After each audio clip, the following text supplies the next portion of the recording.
صل على سيدنا ومولانا محمد وعلى بسم اللہ الرحمن الرحیم۔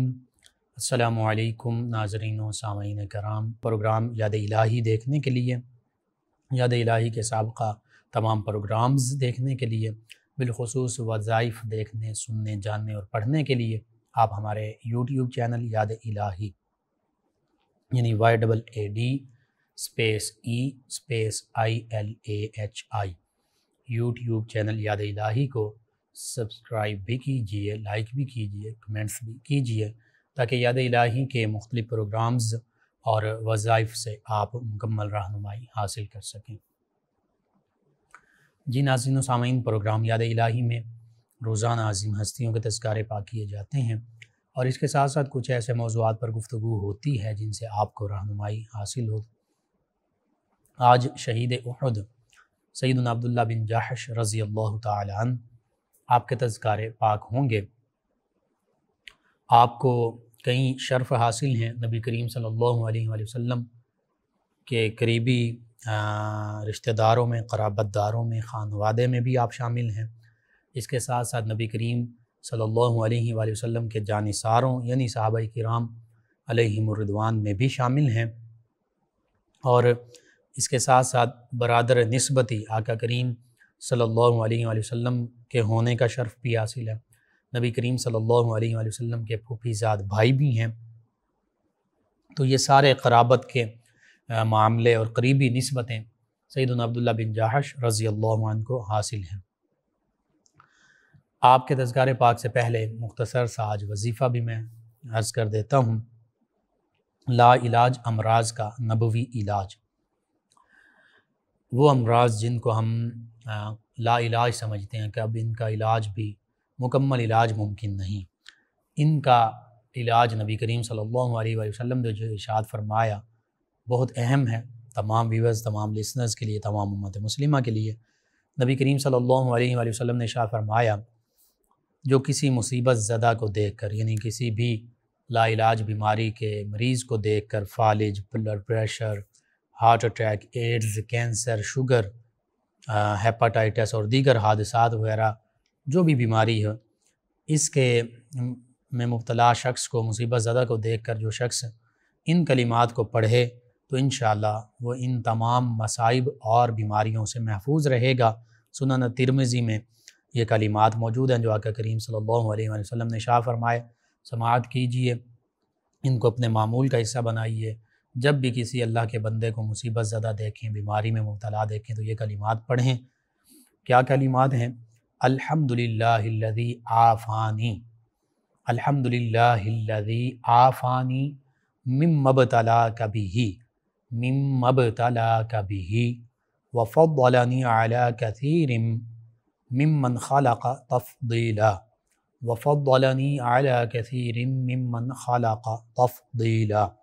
ترجمہ کچھ یوں ہے کہ سب تر تعریفیں، تمام حمد اللہ تعالیٰ کے لیے کہ جس نے مجھے اس بلا، اس مصیبت، اس مرض، اس پریشانی سے بچایا جس سے تجھے دوچار کیا، اور اپنی بہت سی مخلوقات پر مجھے فضیلت دی۔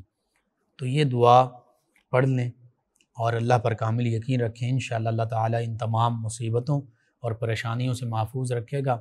امام احمد رضا خان قادری علیہ رحمہ آپ کا باقاعدہ واقعہ موجود ہے کہ غالباً برس کے حوالے سے یا کوئی اور بیماری تھی، آپ بیمار ہوئے تو لوگوں نے کہا کہ آپ کو یہ لا علاج بیماری ہے، اسی کے اثرات محسوس ہوتے ہیں۔ تو فرمایا مجھے یہ بیماری کبھی نہیں ہو سکتی۔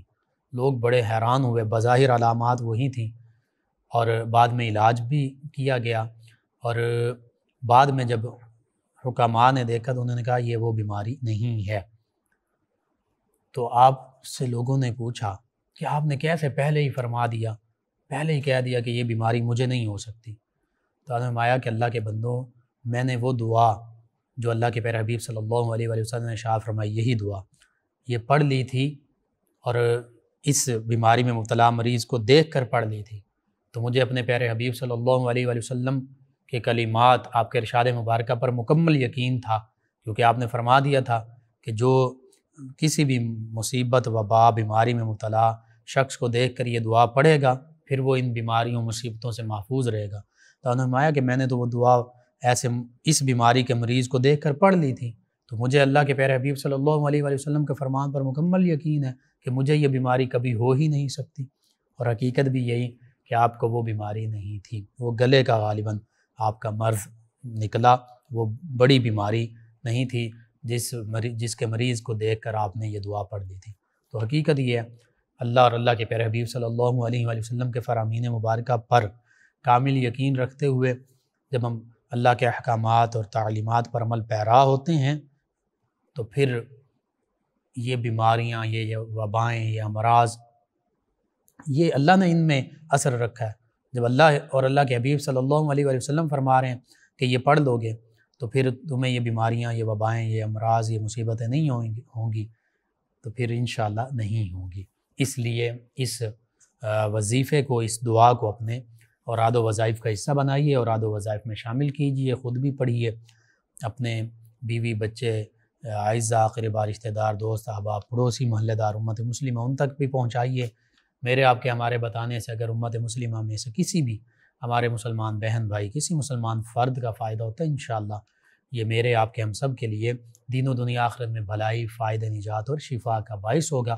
اللہ سبحانہ وتعالی ہمیں دین و دنیا آخرت کی بھلائیاں عطا فرمائے، اس دنیا میں بھی آسانیاں عطا فرمائے، آسانیاں بانٹنے والا بنائے، مشکلات سے ہماری حفاظت فرمائے، آمین۔ جی ناظرین سامعین، سیدنا عبداللہ بن جاحش رضی اللہ عنہ، میں نے عرض کیا صحابی رسول بھی ہیں، نبی کریم صلی اللہ علیہ وآلہ وسلم کے قرابت داروں میں سے بھی ہیں، دوہری نسبتیں حاصل ہیں، اور پھر والد گرامی سے کی جانب سے ان کے قبیلے کا ذکر کیا جائے تو قبیلہ بنو خزیمہ، اس کے یہ چشم و چراغ ہیں سیدنا عبداللہ بن جاحش رضی اللہ عنہ، اور یہ قبیلہ خزیمہ جو ہے اس کا بھی سلسلہ نسب جو ہے پھر سیدنا ابراہیم، سیدنا اسماعیل علیہ السلام انہی سے متصل ہو جاتا ہے۔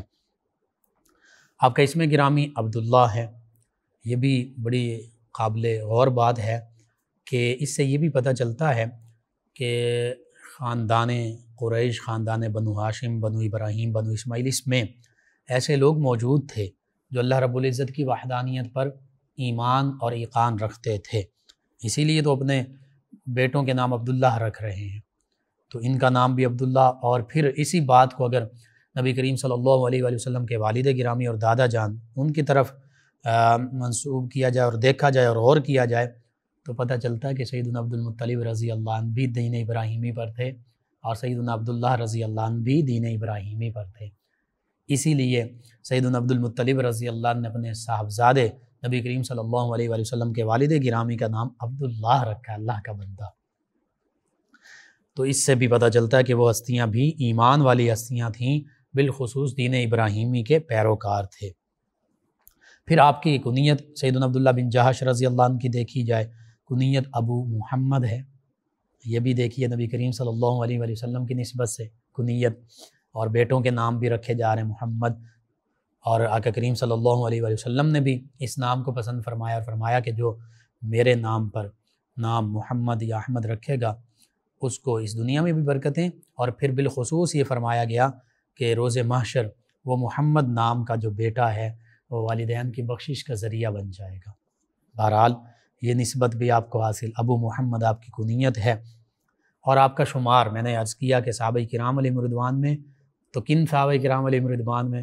والسابقون الاولون من المہاجرین، ان صحابہ کرام علیہم رضوان میں آپ کا شمار ہے کہ جن کے بارے میں پھر آگے اللہ رب العزت اسی سورہ توبہ کی آیت مبارکہ 100 میں یوں بھی ارشاد فرماتا ہے کہ والسابقون الاولون من المہاجرین والانصار والذین اتبعوهم بإحسان رضی اللہ عنہم ورضوا عنہ وأعد لهم جنات تجری تحت الانہار خالدین فیہا ابدا ذلک الفوز العظیم۔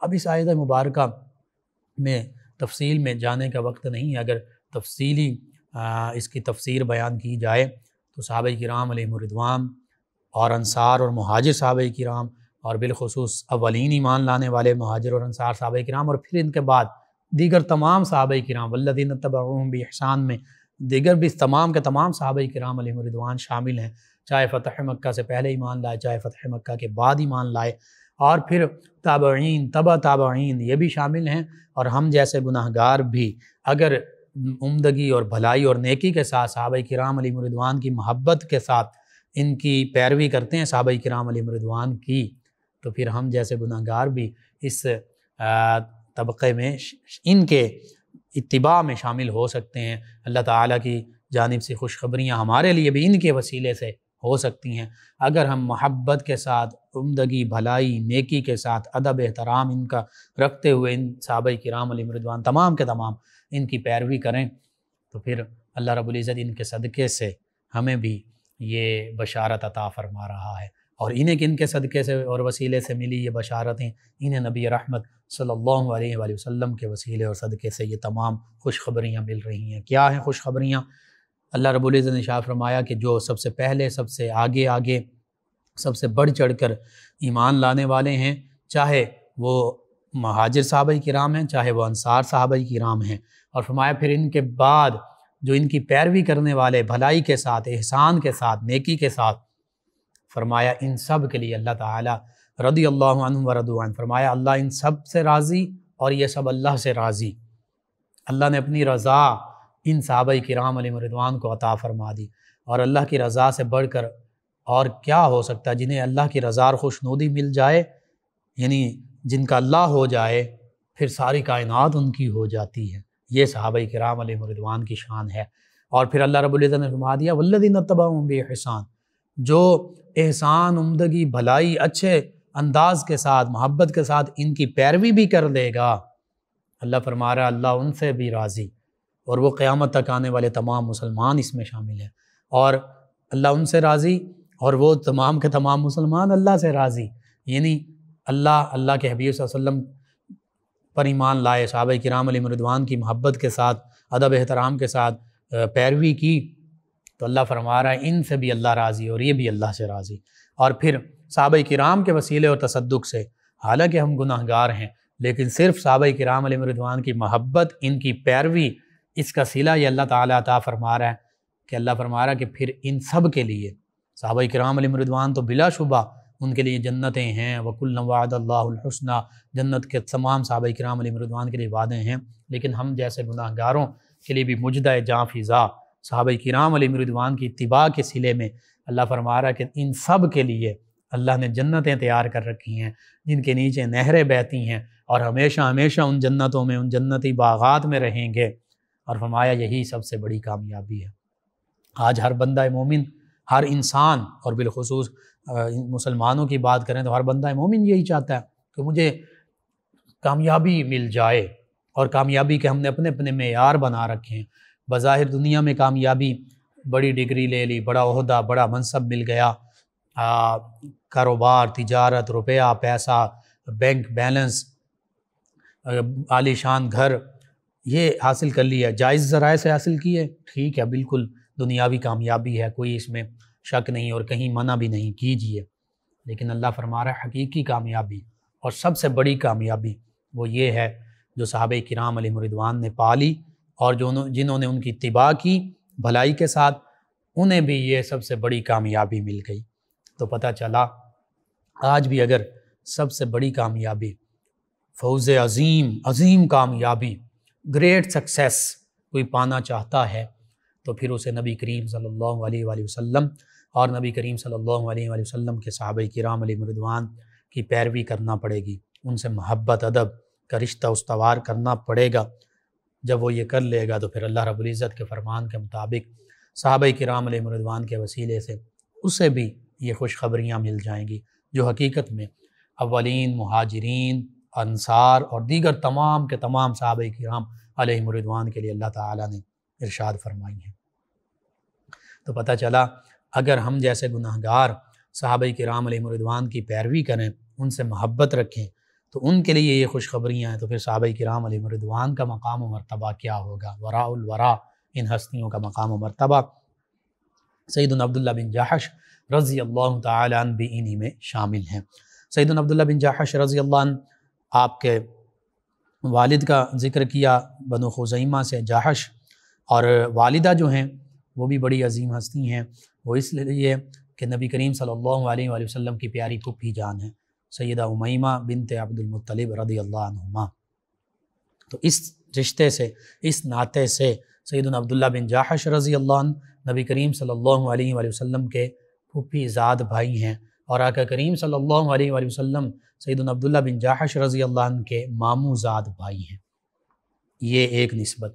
اس سے آگے چلیے ایک اور نسبت بھی نبی کریم صلی اللہ علیہ وآلہ وسلم سے بہت قریبی انہیں حاصل ہے، وہ یہ ہے کہ جیسے سیدنا عبداللہ رضی اللہ عنہ، سیدنا عبداللہ بن عبد المطلب رضی اللہ عنہما، یہ سیدنا عبداللہ بن جاحش رضی اللہ عنہ کے ماموں جان ہیں، اسی طرح سیدنا امیر حمزہ رضی اللہ عنہ یہ سیدنا عبداللہ بن جاحش رضی اللہ عنہ کے ماموں جان ہیں۔ اور بعض روایات میں یہ بھی ہے کہ سیدنا امیر حمزہ رضی اللہ عنہ ان کے رضائی بھائی بھی ہیں، لیکن ماموں اس پہ تو کوئی کسی کا اختلاف بھی نہیں ہے، ماموں جان ہیں سیدنا امیر حمزہ رضی اللہ عنہ، یعنی سیدنا امیر حمزہ رضی اللہ عنہ کے بھانجے، سگے حقیقی بھانجے ہیں سیدنا عبداللہ بن جاحش رضی اللہ تعالیٰ عنہ۔ اور پھر والسابقون الاولون من المہاجرین، ان کو یہ شرف حاصل، اور پھر ایک اور شرف یہ حاصل ہے والسابقون الاولون من المہاجرین میں ایسے شامل ہوئے کہ ابھی آقا کریم صلی اللہ علیہ وآلہ وسلم نے دار ارقم میں ابھی آپ تشریف نہیں لے گئے، دار ارقم میں خفیہ اسلام کی تبلیغ نبی کریم صلی اللہ علیہ وآلہ وسلم فرمایا کرتے تھے۔ ابتدائی ابھی دور ہے اظہار نبوت فرمانے کے بعد، کفار مکہ اور دیگر معاملات، ان کے ظلم و ستم، تو ابھی خفیہ طور پر اسلام کی تبلیغ فرما رہے ہیں۔ اس خفیہ دار ارقم میں تبلیغ فرمانے سے پہلے ہی سیدنا عبداللہ بن جاحش رضی اللہ عنہ اسلام لا چکے تھے، ایمان کی دولت پا چکے تھے۔ پھر نبی کریم صلی اللہ علیہ وآلہ وسلم کے ہر موقع پر انہوں نے ساتھ دیا، کفار مکہ کے ظلم و ستم بھی برداشت کیے، اور ان کے حوالے سے موجود ہے، تذکرہ نگاروں نے لکھا کہ زمانہ جاہلیت میں بھی کہ جب کچھ لوگ، بلکہ اکثر لوگ کہہ لیجئے کچھ لوگ اس وقت بھی دین ابراہیمی کی تعلیمات پر عمل پیرا تھے اور شراب نوشی، بت پرستی سے دور تھے، جس میں سیدنا ابوبکر صدیق رضی اللہ عنہ بھی شامل ہیں، دیگر صحابہ کرام علیہم رضوان بھی شامل ہیں، ان میں سیدنا عبداللہ بن جاحش رضی اللہ عنہ بھی شامل ہیں۔ یہ زمانہ جاہلیت میں بھی پاک باز تھے، نیک فطرت تھے، ہر قسم کی فرسودہ رسومات، بت پرستی، ان معاملات سے دور رہتے تھے۔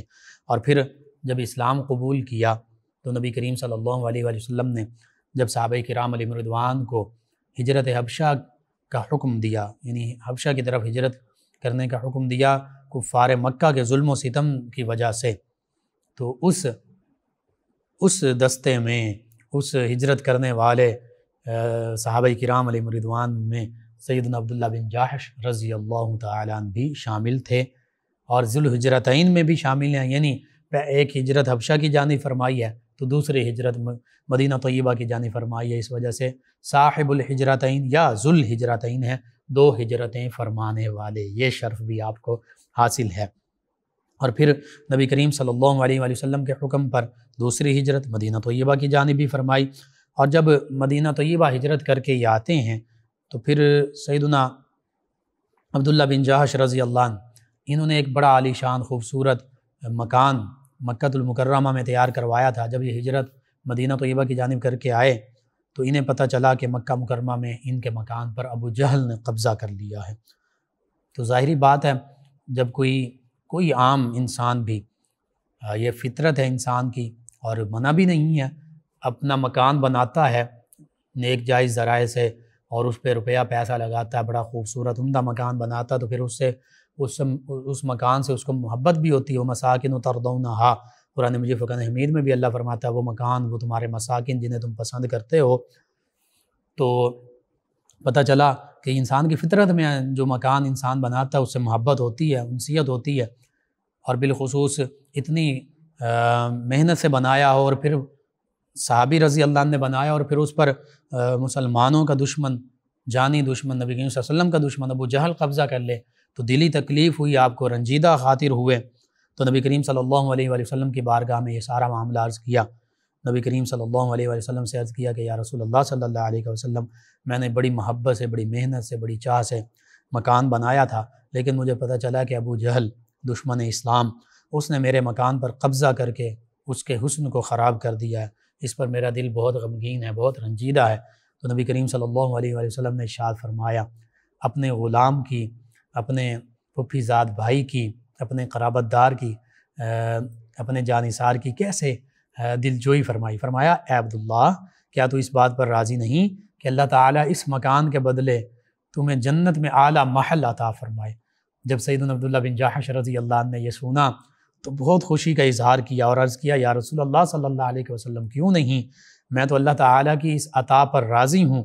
اور عرض کیا یا رسول اللہ صلی اللہ علیہ وسلم یہ سن کر تو میرا دل، میرا کلیجہ ٹھنڈا ہو گیا ہے، خوشی حاصل ہو گئی ہے، میرا دل خوش ہو گیا ہے، میری آنکھیں ٹھنڈی ہو گئی ہیں۔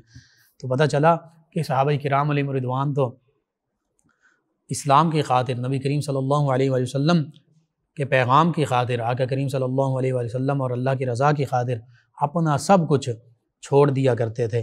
مکہ المکرمہ میں اتنا قیمتی خوبصورت گھر آپ نے اللہ کی رضا کے لیے چھوڑ دیا، اور دشمن اسلام ابو جہل نے قبضہ کر لیا، تو پھر بھی بظاہر اس وجہ سے بھی رنجیدہ تھے کہ یہ دشمن اسلام ہم مسلمانوں کی پراپرٹیز پر قبضہ کر رہے ہیں۔ تو اللہ کے حبیب صلی اللہ علیہ وآلہ وسلم نے جب دلجوئی فرمائی اور اللہ کی رضا کا مجدہ اور خوشخبری عنایت فرمائی تو اس پر جھوم اٹھے اور خوشی کا اظہار کیا۔ یہی مسلمان کی شان ہوتی ہے کہ اگر اسے اسلام کی خاطر، نبی کریم صلی اللہ علیہ وآلہ وسلم کی خاطر اپنا سب کچھ چھوڑنا بھی پڑے تو وہ چھوڑ دیتا ہے، اور پھر وہ اللہ تعالیٰ کی طرف سے جو انعامات ہوتے ہیں، حالانکہ وہ اللہ کی رضا کی خاطر سب کچھ چھوڑتا ہے، لیکن پھر اللہ بدلے میں ان تمام مسلمانوں کو اپنی رضا بھی عطا فرماتا اور اسی رضا کے تحت جنت میں یوں محلات بھی عطا فرما رہا ہے۔ اور اسی سورہ توبہ میں اللہ فرماتا ہے ان اللہ اشتری من المؤمنین انفسهم واموالهم بان لهم الجنہ یقاتلون فی سبیل اللہ۔ آگے تسلسل کے ساتھ اللہ فرماتا ہے کہ ایمان والے تو وہ ہیں کہ بے شک اللہ تعالیٰ نے ان ایمان والوں سے جنت کے عوض میں ان کے مالوں، ان کے جانوں کا سودا کر لیا ہے۔ یہ اللہ کے راستے میں جہاد کرتے ہیں، قتال کرتے ہیں، کافروں کو قتل کرتے ہیں، خود بھی شہید کر دیے جاتے ہیں۔ اور فرمایا ان کے لیے تو یہ اللہ تعالیٰ کی طرف سے خوشخبریاں اور وعدے جو ہیں یہ تورات میں بھی ہیں، انجیل میں بھی ہیں، قرآن میں بھی ہیں۔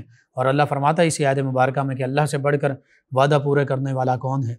تو اللہ تعالیٰ نے تو ان صحابہ کرام علیہم رضوان اور ان کی اتباع کرنے والوں کے لیے جگہ جگہ مختلف صورتوں میں، مختلف پاروں میں، مختلف آیات بینات میں خوشخبریاں ہی خوشخبریاں عطا فرمائی ہیں، خوشخبریوں سے نوازا ہے۔ اور حقیقت یہ ہے کہ بعد از انبیاء کرام علیہ السلام سب سے بڑھ کر جن کے لیے اللہ تعالیٰ کی رضا، خوشنودی اور خوشخبریاں ہیں اللہ تعالیٰ کی طرف سے، وہ یہی جماعت صحابہ کرام علیہم رضوان ہی تو ہیں۔ ان سے بڑھ کر کون ہے جس نے انبیاء کرام علیہ السلام کے بعد اللہ کے راستے میں قربانیاں دی ہوں؟ یہ ہستیاں اہل بیت کرام علیہم رضوان، یہ ہستیاں جنہیں نبی کریم صلی اللہ علیہ وآلہ وسلم کی قربت، معیہ، رفاقت حاصل رہی، انہوں نے غزوہ بدر اس پر گواہ ہے، غزوہ احد گواہ ہے، غزوہ احزاب جسے غزوہ خندق کہتے ہیں، غزوہ تبوک، غزوہ خیبر، غزوہ حوازن، غزوہ طائف، یہ ساری غزوات اس پر گواہ ہیں کہ صحابہ کرام علیہم رضوان نے ہر لمحہ، ہر موقع پر، ہجرت حبشہ، ہجرت مدینہ طیبہ گواہ ہے اس پر، ہر چیز قربان کر دی۔ اور پھر اہل بیت کرام علیہم رضوان بھی ان میں شامل ہیں، آپ بھی اہل بیت کرام میں، خانوادہ نبوت میں، قرابت داروں میں شامل ہیں۔ پھر سیدنا امام حسن حسین رضی اللہ عنہما، اسی طرح یہ تسلسل ہے تمام ہستیوں کا۔ بہرحال سیدنا عبداللہ بن جاحش رضی اللہ عنہ اللہ اور اللہ کے حبیب صلی اللہ علیہ وآلہ وسلم کی طرف سے عطا ہونے والی تمام خوشخبریوں پر راضی رہتے تھے۔ پھر سیدنا عبداللہ بن جاحش رضی اللہ عنہ جب مدینہ طیبہ ہجرت کر کے تشریف لاتے ہیں، آپ کا پورا خاندان اسلام بھی قبول کیا اور مدینہ طیبہ کی جانب ہجرت بھی کی پورے خانوادے نے، تو پھر سیدنا عاصم بن ثابت رضی اللہ عنہ جو انصاری صحابین کے ساتھ آقا کریم صلی اللہ علیہ وآلہ وسلم نے ان کو رشتہ اخوت میں جوڑ دیا، ان دونوں ہستیوں کو بھائی بھائی قرار دیا، تو آپ رضی اللہ عنہ نے اس مواخات کے رشتے کو پھر خوبصورت انداز کے ساتھ نبھایا۔ اور یہ تمام صحابہ کرام علیہم رضوان کا ترہ امتیاز ہے، چاہے انصاری صحابی ہیں یا مہاجر صحابی ہیں، تمام صحابہ کرام علیہم رضوان آپس میں بھائی بھائی بن کر رہے۔ اور اس اخوت کو اسی مواخات مدینہ طیبہ سے ہم سمجھ سکتے ہیں، انما المؤمنون اخوہ فاصلحوا بین اخویکم واتقوا اللہ لعلکم ترحمون۔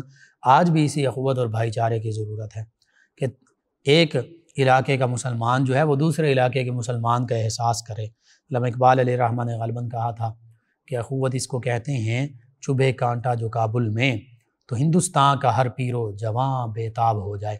پاکستان نہیں بنا تھا، ہندوستان سے مراد ایک استعارہ ہے نا، ایک علاقہ ہے مسلمانوں کا علاقہ، اور کابل سے مراد بھی صرف کابل نہیں، اگرچہ کابل بھی اس میں شامل ہے، پوری دنیا کا کوئی بھی مسلمانوں کا شہر ہو، کوئی بھی علاقہ ہو مسلمانوں کا جہاں مسلمان موجود ہوں۔ تو اخوت تو یہ ہے کہ ان کے پاؤں میں اگر کانٹا بھی چبھ جائے تو پھر دنیا میں کہیں بھی کوئی مسلمان موجود ہو تو پھر اس کو اس کا احساس ہونا چاہیے، یہ اخوت ہے، وہ اس کی مدد کرے۔ آج یہاں پر ہم دیکھتے ہیں مسلمان دور کیا جائیں، مملکت اسلامیہ پاکستان میں، چولستان میں، تھر میں، ریگستان کے علاقوں میں ہمارے مسلمان بچے وہ پیاس سے مر رہے ہیں، مسلمان خواتین، بوڑھے، پھر جانور۔ اسلام تو ایسا دین تھا کہ جانوروں کو بھی تکلیف پہنچانے سے منع کرتا ہے، ایسا دین ہے، لیکن یہاں تو جانور تو دور کی بات، انسان جو ہیں ان کی زندگیاں جانوروں سے بدتر ہو چکی ہیں۔ کیا کسی کے کان پر جوں ریکھتی ہے کہ اپنے ان بھائیوں کی مدد کر لیں کہ جو اب چولستان میں جن کے لیے پانی نہیں ہے، جن کے لیے وہاں کوئی ہریالی نہیں ہے، کوئی وہاں پہ اجناس نہیں ہے، وہ بھوک اور بالخصوص پیاس سے بلک بلک کر وہ بچے مر رہے ہیں۔ تھر کے ریگستان میں یہی معاملہ ہوتا ہے، لیکن ہمیں احساس ہی نہیں ہے۔ ہم اپنے پاکستان کے لوگوں کی مدد نہیں کر سکتے، ہم کشمیر اور پھر عراق اور شام اور فلسطین میں کہاں جا کر کیسے مدد کریں گے؟ ہمارے تمام اسلامی ممالک کے حکمران، تمام اسلامی ممالک کی افواج اور عوام کہاں ہیں؟ ہر ایک اپنے اپنی بساط کے مطابق ان لوگوں کی مدد کر سکتا ہے، لیکن احساس ہی نہیں ہے۔ ہم اپنے مفادات، اپنے معاملات، اپنی عیاشیوں میں کھوئے ہوئے ہیں، ڈوبے ہوئے ہیں، غرق ہیں۔ لیکن صحابہ کرام علیہم رضوان کی شان دیکھیے، کیسے اخوت کا مظاہرہ کیا کہ اگر ایک مہاجر بھائی، ان کے پاس کچھ بھی نہیں ہے، اپنا گھر بھی، 2 گھر ہیں تو انصاری صحابی نے 1 گھر دے دیا۔ اسی طرح 2 بیویاں ہیں تو فرمایا کہ ایک بیوی کو میں طلاق دیتا ہوں، جسے آپ پسند کریں آپ اس سے عقد کر لیں۔ اس سے بڑھ کر تاریخ انسانی، تاریخ اسلام تو ہے ہی، تاریخ انسانی میں برادرہڈ کی، بھائی چارے کی، اخوت کی کوئی مثال ہی نہیں دے سکتا۔ آج انہی مثالوں کو اپنانے کی ضرورت ہے۔ آج میں تو چاہتا ہوں کہ میرا بینک بیلنس بڑھے، میرا روپیہ پیسہ بڑھے، میری دولت بڑھے، لیکن میں یہ نہیں چاہتا کہ میرے بھائی، سگے بھائی کے حوالے سے آج ہمارے خون سفید ہو چکے ہیں، میں یہ نہیں چاہتا کہ میرا بھائی جو ہے اس کو اس میں سے میں کچھ دے دوں یا اس کو بھی اپنے ساتھ شامل کر لوں، نہیں۔ حقیقی بھائیوں کے ساتھ ہمارا یہ بے حسی کا معاملہ ہو چکا ہے، تو پھر جو ہمارے مسلمان بھائی تھے ان کے حوالے سے پھر ہماری سوچ کیا ہوگی؟ وائے ناکامی متاع کارواں جاتا رہا، کارواں کے ہاتھ سے احساس زیاں جاتا رہا۔ ہم نے اپنے قافلے کو تو ہمارا قافلہ لٹ گیا، متاع کارواں، کارواں کا سامان ہم سے لٹ گیا، لیکن اس کارواں کی فکر تو دور کی بات، احساس زیاں، احساس ہی ختم ہو گیا کہ ہم سے ہمارا متاع زیست لٹ گیا، ہمارا ایمان کی دولت کو چھینا جا رہا ہے مختلف فورمز پر، ہمارے احساس کی دولت کو چھینا جا رہا، قوت کے جذبے کو ختم کر دیا گیا۔ کیا کیا روئے جائیں، کتنے معاملات ہیں، کس کس چیز کا ہم رونا روئیں۔ حقیقت یہ ہے کہ مسلمان اسی وجہ سے تباہ و برباد ہو گئے۔ بظاہر ہم نمازیں بھی بڑی پڑھتے ہوں گے، لمبے نفل بھی ہم پڑھتے ہوں گے، نوافل بھی ادا کرتے ہوں گے، بظاہر ہم صدقہ خیرات بھی ہو سکتا کرتے ہوں، لیکن اس طرح نہیں جس طرح حق ہے کہ تمام لوگوں تک ان کے حقوق پہنچائے جائیں۔ بظاہر دیگر عبادات بھی کرتے ہوں گے، لیکن کیا اپنے مسلمان بھائیوں کا احساس کر رہے ہیں پاکستان میں اور پاکستان سے باہر؟ اللہ ماشاءاللہ چند ایک لوگ ہوں گے جو کہیں اپنی بساط کے مطابق، لیکن حقیقت یہ ہے کہ ہر ایک اپنے اپنے مفادات کے پیچھے لگا ہوا ہے۔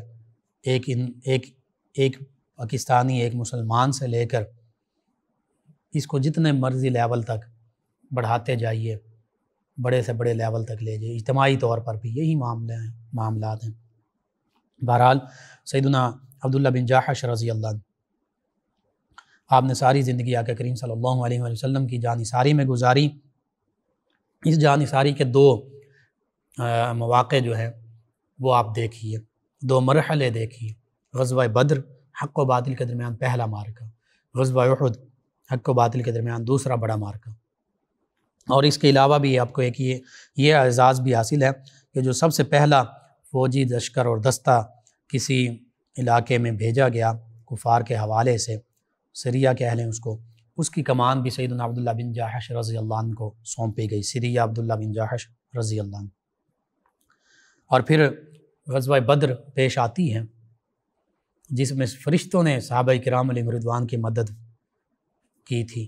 سورہ آل عمران پڑھ لیجئے، سورہ انفال پڑھیے، غزوہ بدر، غزوہ احد، فرشتے مدد کے لیے اتر رہے ہیں۔ یہ جذبہ تھا ان صحابہ کرام علیہم رضوان کا۔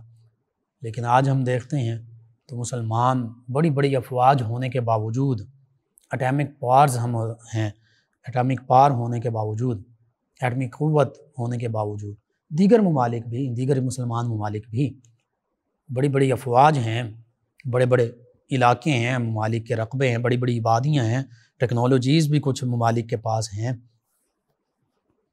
لیکن وہ صحابہ کرام علیہم رضوان مٹھی بھر ہوا کرتے تھے۔ چند ایک غزوہ بدر میں 313، دشمن مقابلے میں 1000، 3 گنا سے بھی زائد۔ غزوہ احد میں مسلمان صحابہ کرام 700، کفار کتنے مقابلے میں؟ 3000، یعنی 4 گنا سے بھی زیادہ۔ تو اپنے سے 3، 4، 5، اس سے بھی زیادہ غزوہ تبوک اور دیگر جنگوں غزوات کا جب ہم ذکر کرتے ہیں تو ہزاروں کے مقابلے میں لاکھوں کا لشکر ہوا کرتا تھا۔ اور ایسے بھی مواقع آئے، سیدنا خالد بن ولید رضی اللہ عنہ ایک موقع پر 30 آپ لے جانا چاہتے تھے اپنے ساتھ، صحابہ کرام صرف 60 لیے اور آگے جو ہیں وہ ہزاروں میں تھے رومی۔ تو وہ تو فضائے بدر پیدا کر فرشتے تیری نصرت کو اتر سکتے ہیں گردوں سے، قطار اندر قطار اب بھی۔ وہ ایمانی جذبہ پیدا ہو، صحابہ کرام علیہم رضوان کی اتباع ہو، اسی محبت کے انداز کے ساتھ، اسی ایمانی جذبے کے ساتھ، اسی شوق شہادت کے جذبے کے ساتھ، شوق جہاد کے جذبے کے ساتھ، تو پھر دیکھیے کیسے اللہ رب العزت ہر محاذ پر فتح و نصرت عطا فرماتا۔ پھر کیسے کشمیر فتح نہیں ہوگا، کیسے فلسطین فتح نہیں ہوگا، کیسے شام اور یمن کے معاملات بہتر نہیں ہوں گے، پھر آذربائیجان کی طرح کاراباخ کا علاقہ واپس ملے گا، پھر افغانستان کی طرح افغانستان سے امریکی سامراج واپس چلا جائے گا۔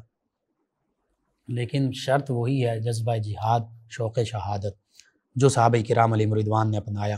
سیدنا عبداللہ بن جاحش رضی اللہ عنہ غزوہ بدر میں اس شان سے آتے ہیں کہ غزوہ بدر میں لڑتے ہوئے زخمی بھی ہوتے ہیں اور کفار مکہ کو بھی واصل جہنم بھی کر رہے ہیں اور ان کو بھی نقصان پہنچا رہے ہیں۔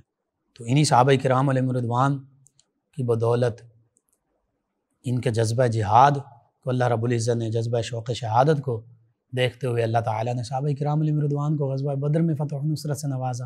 پھر غزوہ احد کہ غزوہ بدر کی شکست کا بدلہ لینے کے لیے کفار مکہ جو ہیں وہ مدینہ طیبہ کی جانب بڑھ رہے ہیں، اور احد کے میدان میں انہوں نے پڑاؤ ڈالا ہے۔ نبی کریم صلی اللہ علیہ وآلہ وسلم 700 جانثاروں کے ساتھ تشریف لے گئے، 300 منافقین بھی تھے عبداللہ بن ابی کے ساتھ، وہ واپس چلے گئے بہانہ بنا کر کہ ہماری بات نہیں مانی گئی، مدینہ طیبہ کے اندر رہ کر ہم لڑتے، قلعہ بند ہوتے۔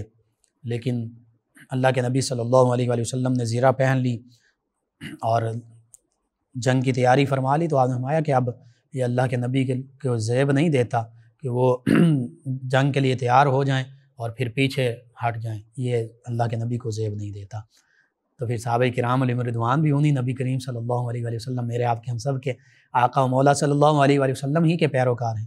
نبی رحمت صلی اللہ علیہ وآلہ وسلم جہاں رحمت للعالمین ہیں، کوئی شک نہیں اس میں، وہیں نبی کریم صلی اللہ علیہ وآلہ وسلم کا ایک لقب، ایک اس میں مبارکہ نبی الملاحم بھی ہے، جنگوں والے نبی، غزوات والے نبی۔ 27 غزوات، 27 جنگیں آقا کریم صلی اللہ علیہ وآلہ وسلم نے لڑی ہیں، کفار کے ساتھ، مشرکین مکہ کے ساتھ، یہودیوں کے ساتھ، اور پھر اسی طرح عیسائی اور بالخصوص صحابہ کرام علیہم رضوان نے بھی پھر جو فارس کے لوگوں کے ساتھ، جن میں اکثر آگ کی پوجا کرنے والے تھے۔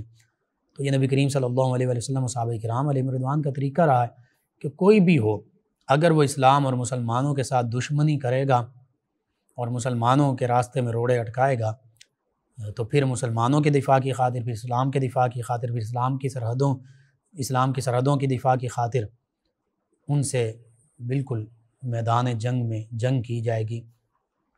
سیدنا عبداللہ بن جاحش رضی اللہ عنہ نے غزوہ احد میں تو ایسے کارہائے نمایاں سر انجام دیے، اور پھر آپ نے دعا مانگی تھی۔ سیدنا سعد بن ابی وقاص رضی اللہ عنہ اور دونوں نے مل کے دعا مانگی۔ سیدنا سعد بن وقاص رضی اللہ عنہ نے دعا مانگی کہ اللہ میرے مقابلے میں بہادر کافر ہو اور میں اسے تیرے راستے میں واصل جہنم کر دوں۔ اللہ تعالیٰ نے ان کی یہ دعا بھی قبول فرمائی۔ انہوں نے غزوہ احد کے دوران کافروں کو واصل جہنم کیا، بڑے بڑے سورماؤں کو، بڑے بڑے بظاہر طاقتور جنگجو کفار کو، اور انہوں نے اس موقع پر یہ دعا مانگی تھی، اللہ میرے مقابلے میں بھی سخت جنگجو بہادر کافر آئے اور میں اس سے لڑوں، وہ مجھ سے لڑے، تیرے راستے میں میں قتال کروں، جہاد کروں، جنگ کروں، بالآخر میں تیرے ہی راستے میں شہید کر دیا جاؤں تیری رضا کی خاطر، تیرے حبیب صلی اللہ علیہ وسلم کی رضا کی خاطر، اور پھر وہ کافر میرا مسلح کریں، میرے جسم کے اعضاء کو کاٹ دیں، اور اس حالت میں تیری بارگاہ میں سرخرو ہو کر حاضر ہو جاؤں۔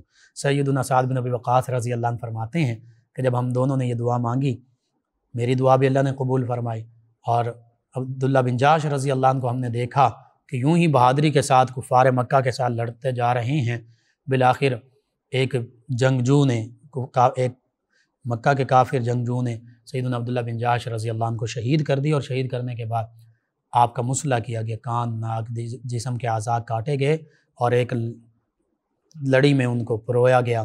تو فرمانے لگے سیدنا سعد بن ابی وقاص رضی اللہ عنہ کہ میری دعا سے ان کی دعا بہتر تھی، کہ اللہ کے راستے میں شہادت کا مقام پایا، انہوں نے یہ دعا کی، شہادت کی، اور ساتھ یہ دعا کی کہ اللہ کی رضا کی خاطر میرا مسلح کیا جائے، میرے اعضاء کاٹ دیا جائے، میں اس حالت میں اللہ کی بارگاہ میں حاضر ہو جاؤں۔ یہ صحابہ کرام علیہم رضوان کا جذبہ جہاد، جذبہ شوق شہادت ہوا کرتا تھا۔ آج تو ہم ڈرتے ہیں نا کہ نہیں ہم نے اللہ کے راستے میں قتال نہیں کرنا، ہم نے نہیں نکلنا، کہیں ہم مار نہ دیا جائیں، موت سے ڈر رہے ہوتے ہیں۔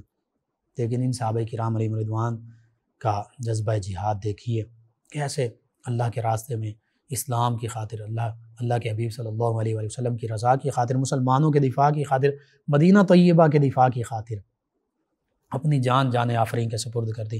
اور نبی رحمت صلی اللہ علیہ وسلم نے بھی جب انہیں دیکھا تو ان کے لیے دعا بھی فرمائی۔ آقا کریم صلی اللہ علیہ وسلم نے پھر ان کو اعزاز دیکھیے کیا حاصل ہوا۔ سیدنا امیر حمزہ رضی اللہ عنہ بھی اسی غزوہ احد میں شہید ہوئے تھے، اور یہ سیدنا امیر حمزہ رضی اللہ عنہ کے سگے بھانجے ہیں، سیدنا امیر حمزہ رضی اللہ عنہ ان کے ماموں جان ہیں۔ تو آقا کریم صلی اللہ علیہ وسلم نے ان کو یہ اعزاز عطا فرمایا، یہ شرف عطا فرمایا کہ ان کے ماموں جان جو نبی کریم صلی اللہ علیہ وسلم کے چچا جان ہیں، سید الشہداء سیدنا امیر حمزہ رضی اللہ عنہ کے ساتھ انہی کی قبر میں ان کی بھی تدفین کی گئی، انہیں بھی دفن کیا گیا۔ یہ اعزاز آپ کو حاصل ہے کہ سیدنا امیر حمزہ رضی اللہ عنہ کے ہمراہ انہی کی قبر مبارکہ، ایک ہی قبر مبارکہ میں آپ بھی آرام فرما ہیں۔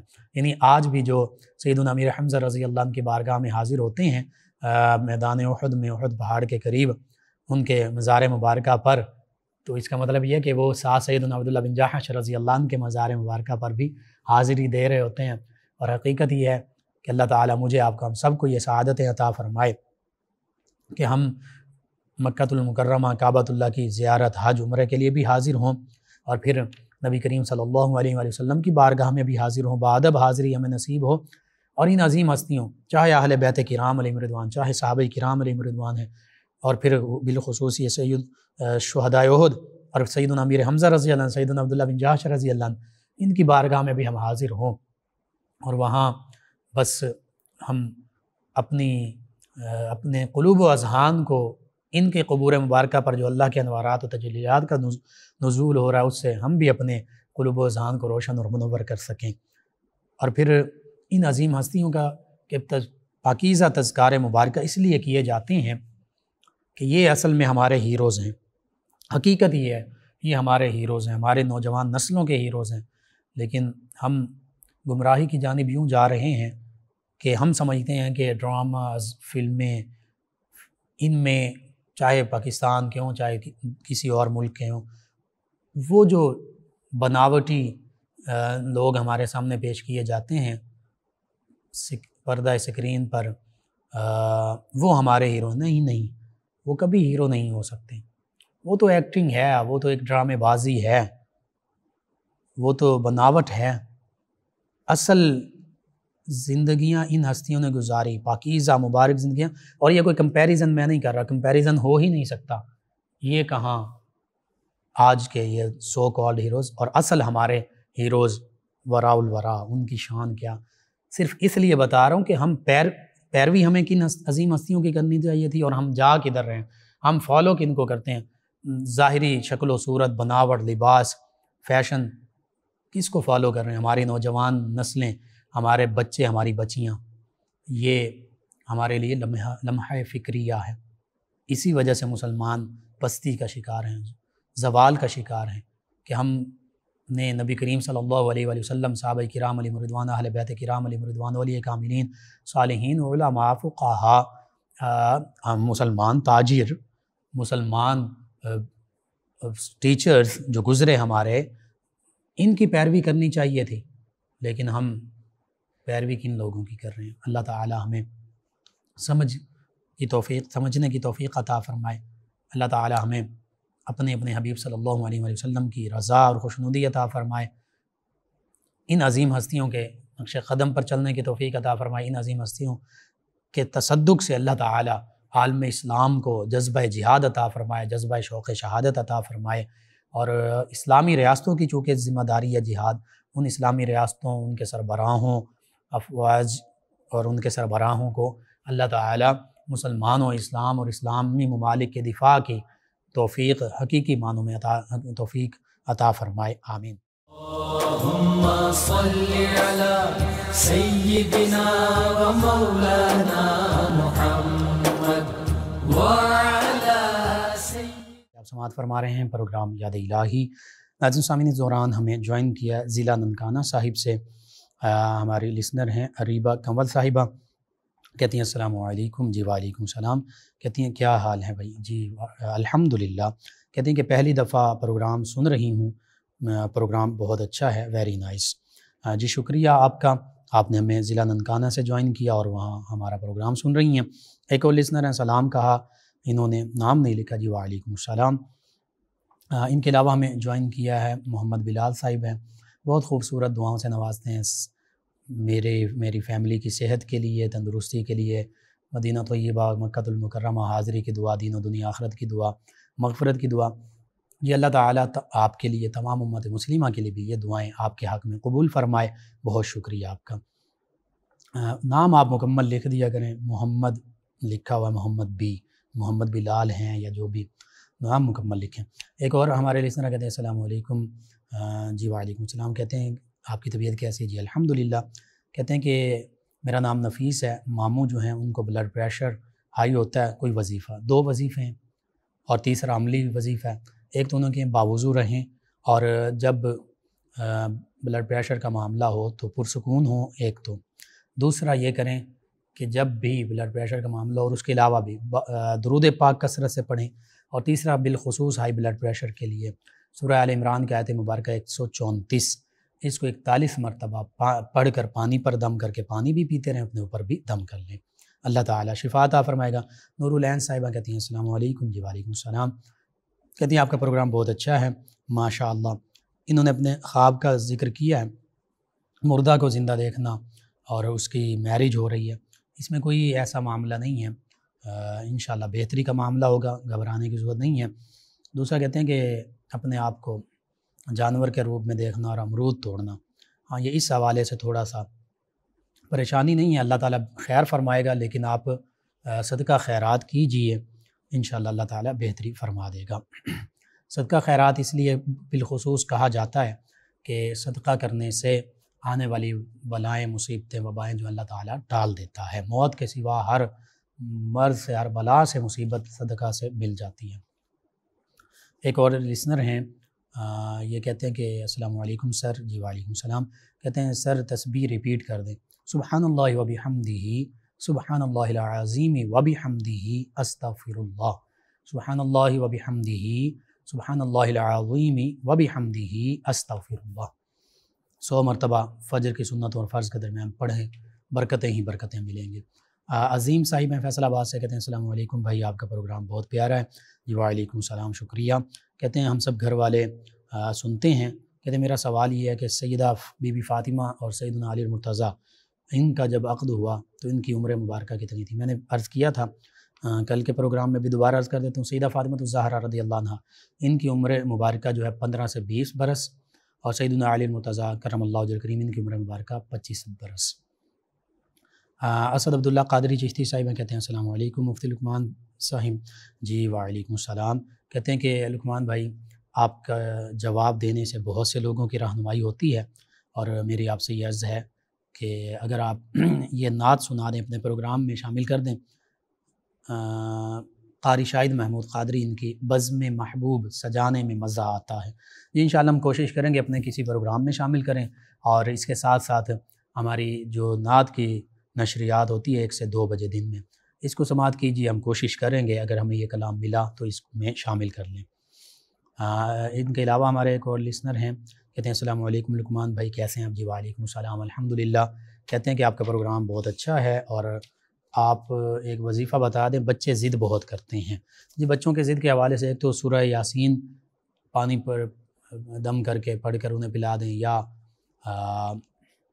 سورہ یاسین کے حوالے سے وہ ایک چھوٹا سی کوزہ ملتا ہے، وہ بھی اس میں پانی ڈال کر دم کر کے پلایا جا سکتا ہے۔ اور اس کے ساتھ ساتھ یا شہید ہو، جب بچے سوئے ہوئے ہوں، آسمان کی جانب سر کر کے 21 مرتبہ یا شہید ہو یا شہید ہو پڑھیں انشاءاللہ، اور ان پر دم کر دیں، اللہ تعالیٰ بہتری فرما دے گا۔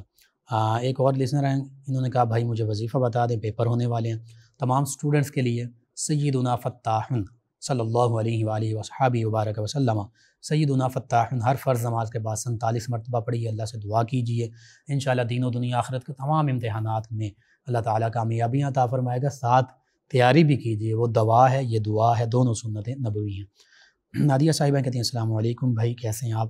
جی وعلیکم السلام، الحمدللہ۔ کہتے ہیں پروگرام ہمیشہ کی طرح بہت اچھا ہے، اللہ پاک آپ کو ہمیشہ خوش رکھے، سلامت رکھے، آمین۔ جی اللہ تعالیٰ آپ کو، تمام امت مسلمہ کو دین و دنیا آخرت کی بھلائیاں عطا فرمائے، سلامتیاں عطا فرمائے۔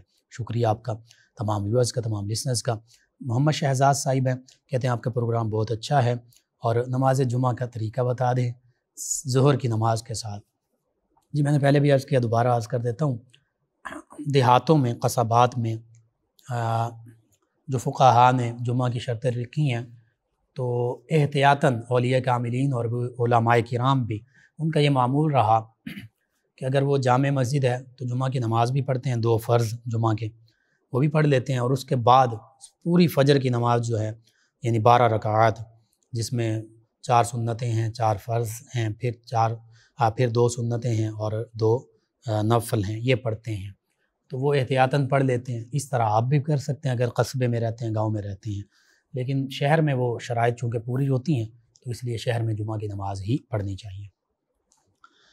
ان کے علاوہ ہمیں جوائن کیا ایک اور ہمارے لسنر ہیں، انہوں نے کہا کہ امتحان میں کامیابی کے لیے آسان سا وظیفہ۔ جی میں نے بھی عرض کر دیا، سیدنا فتاح صلی اللہ علیہ وآلہ وصحبہ وبارک وسلم۔ عبدالعزیز صاحب ہیں، سیدہ مریم سلام اللہ علیہ کی والدہ کا نام انہوں نے پوچھا ہے۔ جی غالباً حنا نام ہے، لیکن اس کو میں دوبارہ دیکھ کے آپ کو دوبارہ کسی پروگرام میں مجھے یاد رہا تو ضرور عرض کر دوں گا۔ حفیظ الرحمان صاحب ہیں جھنگ سے، یہ کہتے ہیں کہ میرا نام حفیظ الرحمان ہے، جھنگ سے میں بات کر رہا ہوں، اور سلام کہا۔ جی وعلیکم السلام۔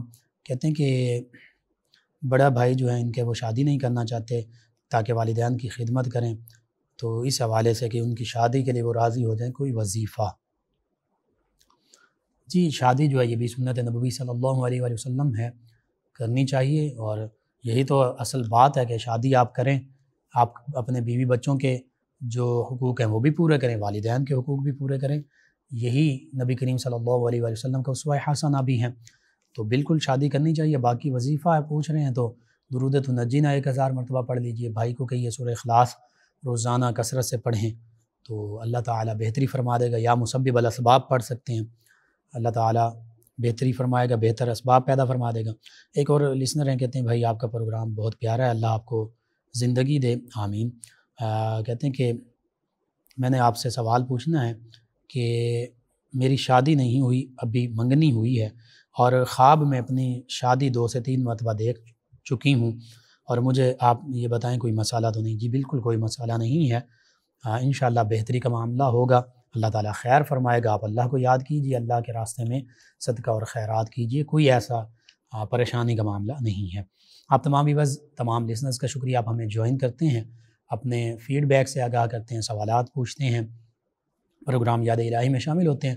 ناظرین سامعین، پروگرام یاد الہی کا وقت ختم ہو جاتا ہے، انشاءاللہ کل صبح دوبارہ آپ سے ملاقات ہوگی پروگرام یاد الہی میں۔ اپنے میزبان محمد لقمان رضا اور ہماری ٹیم کو اجازت دیجیے، اللہ نگہبان۔ اللهم صل على سيدنا ومولانا محمد وعلى